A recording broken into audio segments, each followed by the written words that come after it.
Hello and welcome to a new video. In today's video we're going to take a look at Shadow Claw, Shadow Metagross in the Open Great League. This Pokemon got access to the new move Shadow Claw with the just ended for me raid day for the Mega Metagross.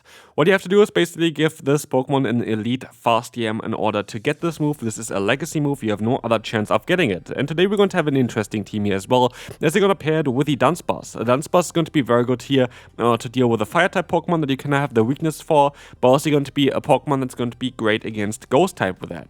And we have the Sace up here of our Metagross, which is good against Ghost type Pokemon, kinda at least, with a Shadow Claw as a fast move, but it's kinda mainly designed to bait out Ghost types, because you don't really want to face them with our closer here, which is going to be the Aegislash.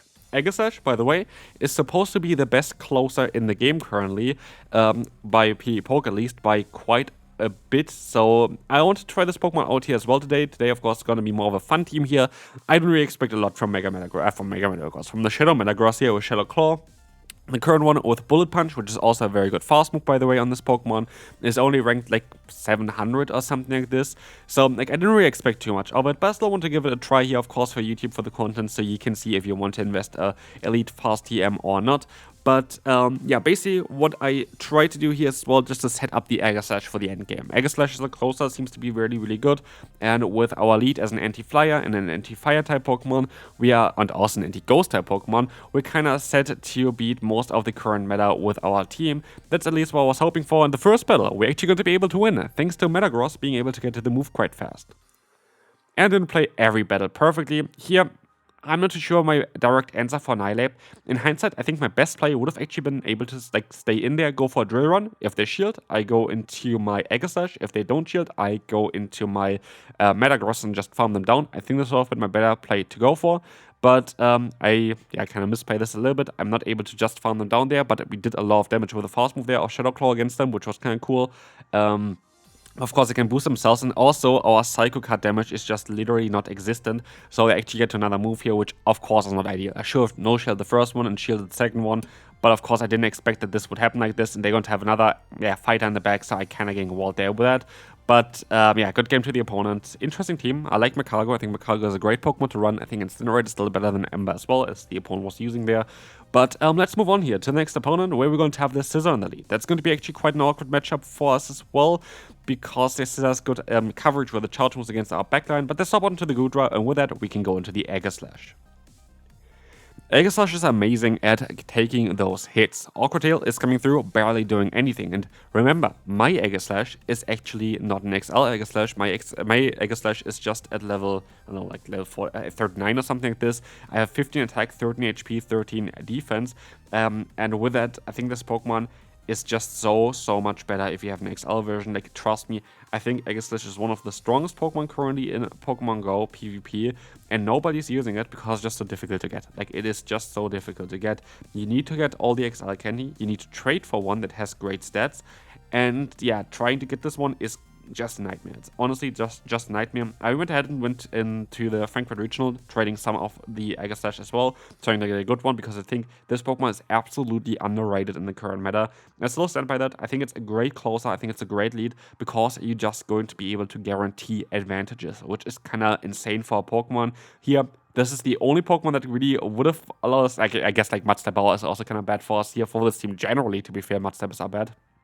But I didn't actually even consider this until now, but I basically faced no Mudstepper with this team, which is quite lucky, I think. I kind of want to make a video about this Pokemon, by the way. This is going to be the Dusknoir. Dusknoir is a Pokemon that recently got a lot more play, like a lot more people are running Dusknoir. We encountered, I think, Dusknoir 4 or 5 times or something today as well in the video in the lead. This Pokemon is currently on the rise, which is kind of interesting. I didn't really expect to see this Pokemon on the rise. But it's cool, like honestly, it's a cool Pokemon to have here. It's an interesting Pokemon to showcase, maybe as well for us eventually later on. Because this Pokemon here, Dusknoir, has the unique charge move combination of Ghost and Fighting, which you see as well on the Aegislash, on the Annihilate, as I want to say, which doesn't have a resistance. So as soon as you're going to have energy up with your Shadow Dusknoir, you know you're going to be able to hit something with it, which is like such a big difference for Pokemon. Like, if you know, like, your energy that you just gained there, maybe using like 2 shields for it, you're definitely going to be able to get shields back, or at least going to do a lot of damage against the Pokemon, because both the Generic Punch as well as Shadow Punch, which is stabbed to the Shadow Punch, is going to do a lot of damage. Here, the last battle, by the way, if you're wondering why this broke up in the middle there, my internet just disconnected. I don't think it's my internet, actually. I think actually my phone like froze with the Pokemon they had there. Like, it should have not went like this. I think I was in a great spot of actually winning that battle there, but then the game just froze, so I think I should have most won this one, but yeah, it is what it is. Anyway, next game here, we're going to see actually the Togekiss against us, which is very interesting. Togekiss is a Pokemon that is going to have only charge moves that are going to be resisted against our Aegislash, which makes it such an interesting one here. And also, what we can do is we can go for the Blade from Aegislash and try to get a shield from them first, but actually they just decide to let this move go. And here we see again why I do think that Aegislash has so much potential. I think Aegislash is such an amazing Pokemon that people just not utilize enough, because look at the damage output here against an Digger Speed, that's a neutral hit, and it's just crazy to see on how much damage this Pokemon can actually do. Here, if we had Bullet Punch, we would have been in such a better spot, by the way, with Metagross, because here it's double resisted damage instead of stab, like neutral damage, and so yeah, it's a bit more awkward here. But yeah, here we're going to see, we're going to still be able to go for the Meteor Mesh way faster, which is kind of cool. And the thing is, I will very likely revisit the Shadow Metagross, but in the Open Master League. Not anytime soon, like when the next time the Master League is most likely available, I might take a look at this Pokemon again, because that is most likely the only meta where it makes sense to run this fast move. So basically this also gives you already a bit of an answer towards if you want to build this Pokemon or not with this move. I do think that Bullet Punch is the main reason why you would most likely want to use this Pokemon, because the damage output that you have with it is kind of crazy, but at the end of the day, you very likely will never use the Metagross in the Open Great League, will you? Like, it's only going to be good in limited metas, and thinking about limited metas, I think it might actually have more play in different cups now with that fast move of Shadow Claw. What I'm thinking of right now is there is the Psychic Cup, which we had before a lot of times, where this Pokemon is going to be better, but it's also going to be the Willpower Cup, where I do think that Shadow Claw Metagross might actually have some play, because there are a lot of Psychic-type Pokemon, because they're going to have the resistance to Charm there as well. I think it's going to be an interesting Pokemon for limited content and limited metas, but I think this is just not the meta where you want to have it. And so here, we're going to have the Aegislash being able to still knock out the Belly Bolt. We only see one Pokemon so far. Feraligatr comes in, not ideal for us, and they actually make it even worse for us, because what they're going to do now is they go ahead and catch the move onto the Arachnid. Arachnid here is not really taking, like, actually not really doing that much damage. I expected more Bug Bite damage from them, but it's still going to be enough damage here at least in order to get us kind of low. And I am not in a great spot. Like, I'm not in a great spot whatsoever. I don't really have a lot of play here with our Pokemon, and while we resist the Shadow Claw on our lead, it is still not going to be a pretty matchup for our Dunsparce. But honestly, I felt like this team wasn't bad. I really don't think this team was bad, but it's still, yeah, here we didn't have chances. We can move on to the next opponent. Scissors coming up now. We are going to have, yeah, an interesting one here. We're going to have the shield coming up. It's going to be the Night Slash, and as you will see as well, they're going to go to the Feraligatr. I tried to see in Pitta. This is, yeah, sadly not working out for us. As you're going to see here, the opponent is going to just go for the full farm down.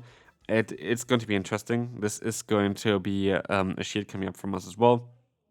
And as you're going to see here, we're going to let this move go. This is going to be the Hydro Cannon. And we're going to try to go for another drill run here. This time around, we're actually going to be able to get it done before the opponent can go for another charge move, which is absolutely fantastic. And as you're going to see here, we're going to have the Scissor coming back in. We can go for another charge move as well against them. And we're actually not in a bad position here at all.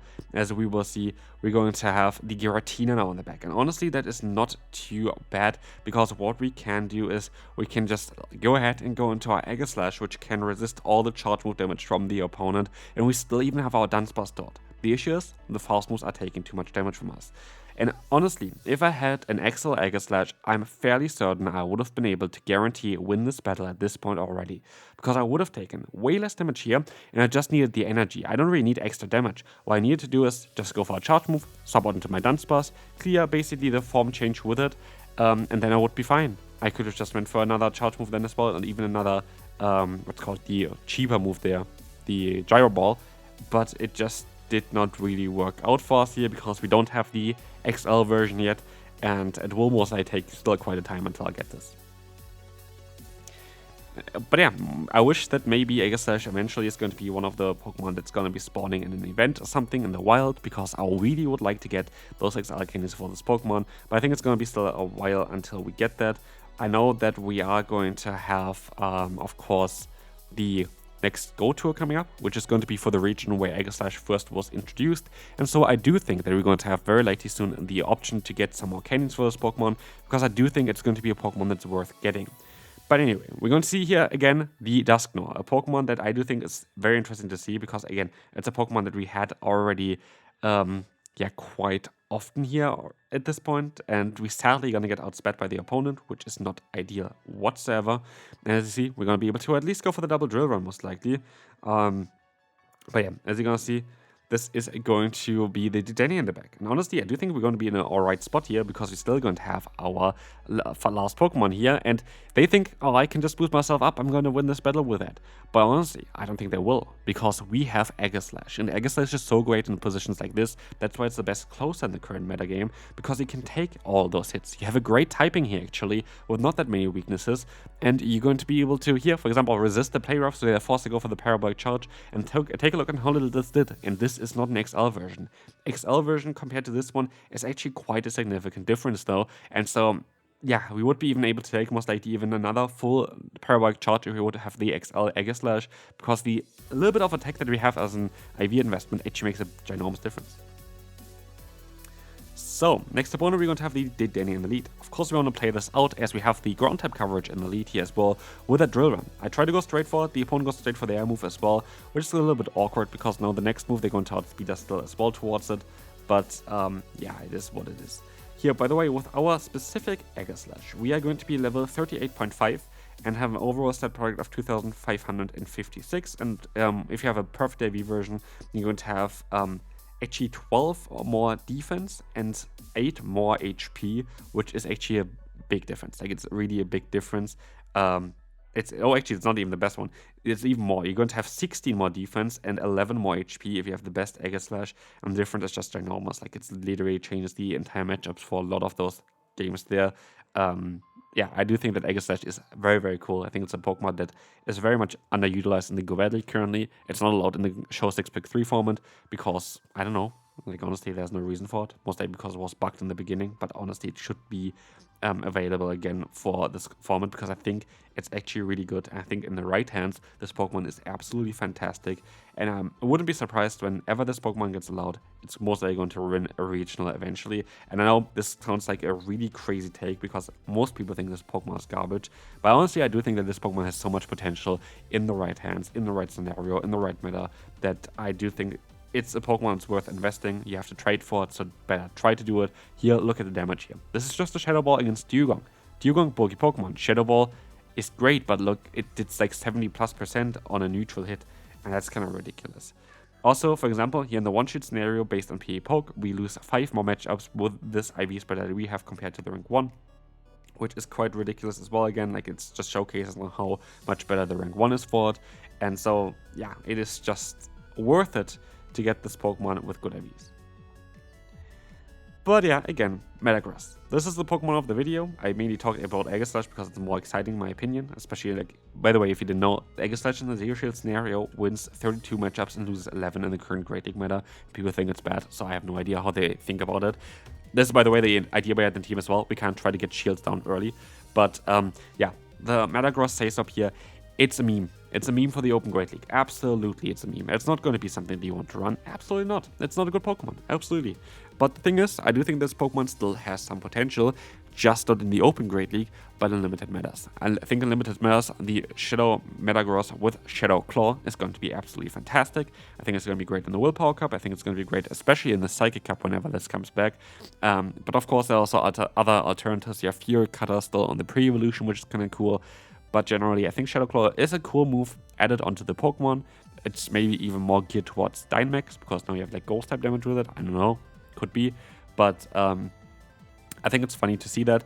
The thing is as well though, as soon as this Pokemon gets Psyshock, like the pre-evolution or Psychic Fangs, Shadow Claw is going to be kind of needed. or like Fearcat, I guess it works out as well, because you have the way better pacing. If you have a 40 energy move on Metagross, this Pokemon is going to be top meta with Shadow Claw, because you need 5 fast moves to go for one harder hitting move, and this is what I expect for the future of the game. I expect that this Pokemon gets Psyshock eventually, and then you want to have your Shadow Claw version. And so, this is going to be it for this video. I hope you enjoyed it. If you want to support the channel, feel free to leave a like, subscribe, and I will see you then. Bye bye.